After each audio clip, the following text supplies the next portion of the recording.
اخبار الزمالك النهارده، ركزوا معايا شويه. اول خبر معانا يخص زيزو يا جماعه. ايوه زي ما سمعتوا كده، زيزو يا جماعه كان مقدم شكوى ضد نادي الزمالك قدام لجنه التظلمات. ليه بقى؟ عشان زي ما هو ما بيقول انه ليه مستحقات عند نادي الزمالك تقدر ب 80 مليون جنيه، ده اللي هو قاله. طيب نادي الزمالك بناء عليه تقدم بشكوى برضو ان هو ملهوش فلوس عندنا، كمان احنا لينا نسبه في الاعلانات. طيب لجنه التظلمات حكمت بايه؟ طيب اولا هي حكمت ان زيزو ليه فلوس تقدر ب 40 مليون جنيه، يعني مش 80 خالص.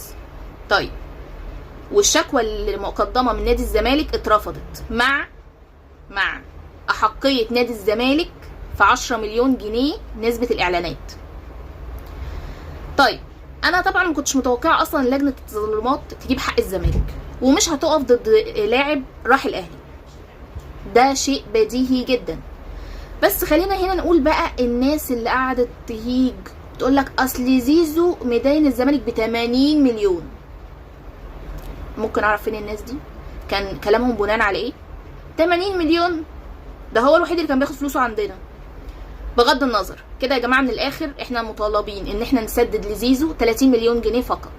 طبعا هم حكموا ب 40 واحنا لينا 10، فالخلاصه هو ليه 30. تمام؟ طيب كده خلصنا من موضوع زيزو خالص. طيب ايه كمان؟ يا جماعه الزمالك بيمر بازمه ماليه وده كلنا عارفين. طيب المفروض ان مجلس اداره نادي الزمالك قال لك ايه بقى؟ احنا الاولويه عندنا، احنا مرتبينهم كده في الاولويات. ايه الاولويات عندنا؟ اولا اللعيبه الاجانب نسدد مستحقاتهم الاول، يعني لو توفرت الفلوس اصلا هنوفر للعيبه الاجانب الاول. طيب تاني حد مين؟ الجهاز الفني. اللي بعديهم بقى هيكون اللعيبه المصريين، لان دول بيحسبوا ولاد النادي فالمفروض يستحملونا في وقت الظروف الصعبه. طيب كان المفروض طلع اخبار انه اللعيبه الاجانب كلها هتشتكينا. عدي الدباغ لسه منزل ستوري يعني بيكذب الاخبار دي، وفيما معناه ان هو مش هيشتكي نادي الزمالك وان هو متحمل يعني الظروف وكل شيء تمام. على عكس خوان الفينا متخوف جدا وشايف ان هو لو ما خدش مستحقاته مش هينضم للتدريبات. طبعا احنا في كارثه اصلا، يعني ده طبيعي، ده شيء بديهي جدا وكل الناس خايفه اساسا. ليه؟ لان لما انت تعلن او تخلي ناس تتكلم ان نادي الزمالك هيتم يعني الاعلان عن افلاسه، انت بتخوف كل اللعيبه اللي عندك حتى الجهاز الفني. احنا في كارثه حرفيا. طيب ايه كمان؟ نادي الزمالك كان في ناس طلبت ان احنا نتبرع ليه،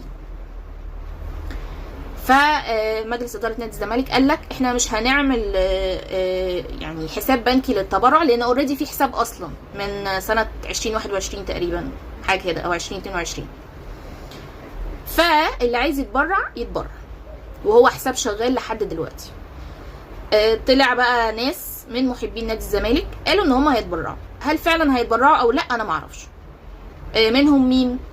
عمرو الجنايني ومدحت العدل، دول قالوا ان هم هيتبرعوا. طيب رأيي انا في التبرع نفسه، انا لا احبذ الموضوع. هتقولي ليه؟ هقولك لان ده مش حل. تمام؟ انا دلوقتي كل مشكلة الجمهور هيتبرع، يعني هل ده منطق؟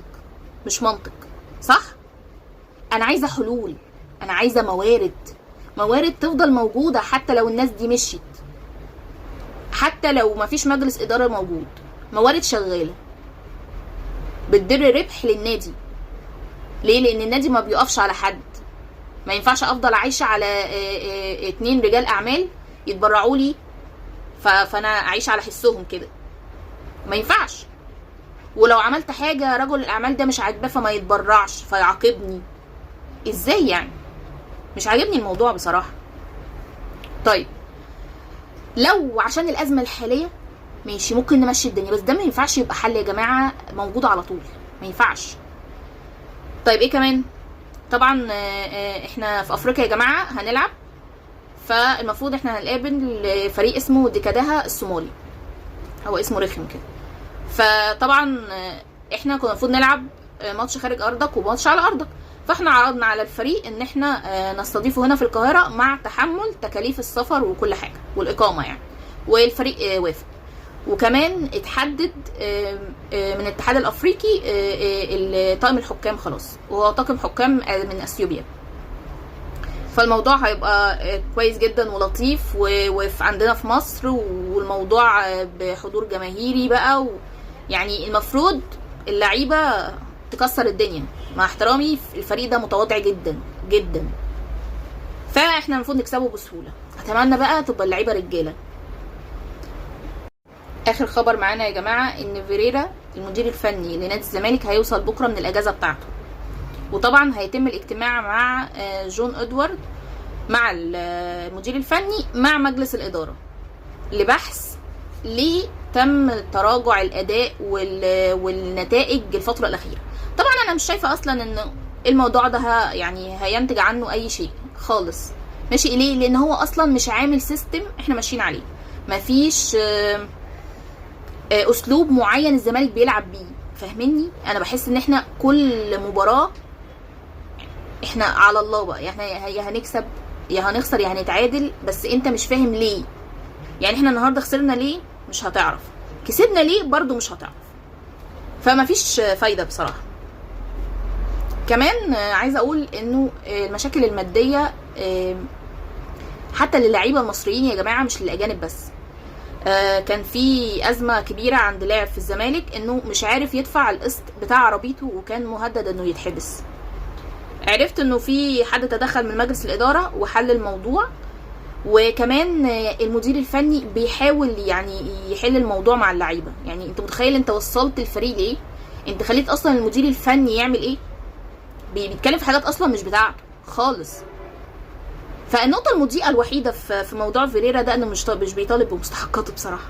يعني هو مقدر جدا الموضوع بغض النظر عن اختلافي معاه بشكل فني، بس انا بتكلم عنه كشخصيه، هو متحمل الظروف جدا بصراحه. فعامه اتمنى التوفيق للزمالك انه يقدر يحل المشاكل دي، ومش بس كده انه يقدر يكسب الماتشات الجايه. احنا فاضل لنا 3 ماتشات في الشهر ده يا جماعه، وال3 ماتشات مهمين، 2 في افريقيا و1 في الدوري، وان شاء الله تبقى كلها انتصارات.